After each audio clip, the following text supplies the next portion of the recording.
يا راجل، ده نخس جسمه كفاية اسمه. ده نادي الزمالك. فريق بتروجيت كان طمعان في نادي الزمالك، والفرق بتنسى هي بتلعب مين. ده نادي الزمالك الكبير برضه كبير. كابتن سيد عيد عامل خطة ان هو بيلاعب فرقة صغيرة عشان فيه شوية ناشئين، وان النادي الزمالك مش واقف على رجله قوي.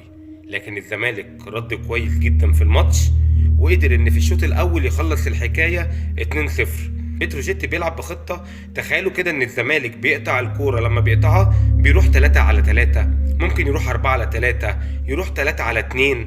ودي حاجة مش موجودة في الكورة. هو انت مش عامل حساب لهجوم الزمالك ولا لفرقة الزمالك للدرجات يا كابتن سيد عيد؟ لا، فريق الزمالك لازم تحترمه وتقدره علشان تعرف تلعبه. ده مش فريق صغير. الجول الاول لنادي الزمالك 3 لمسات كورة، كانت هجمة على الزمالك، طلعت من الحارس، اتلمست لمسة، وناصر منسي اسيست ولا احلى ولا اجمل من كده.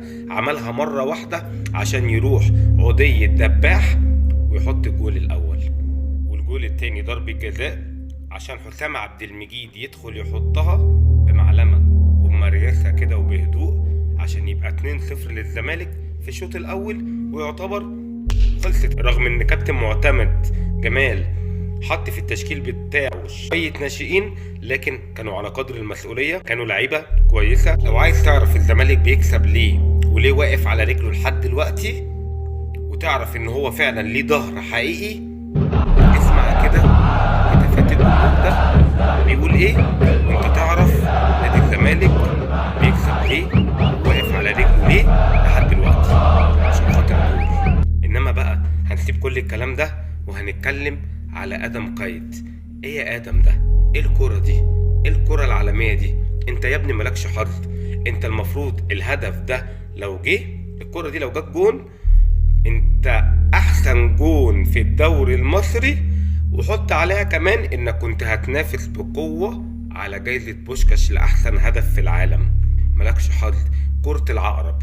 عايز اقول لكم ان الماتشات اللي اتلعبت النهاردة كل المنافسين وقعوا. بيراميدز النهاردة اتعادل مع الجونة 1-1 في لقاء قوي. فريق سيراميكا كليوباترا متصدر دوري نايل المصري كسبه 3-2، وكل ده في صالح نادي الاهلي ونادي الزمالك.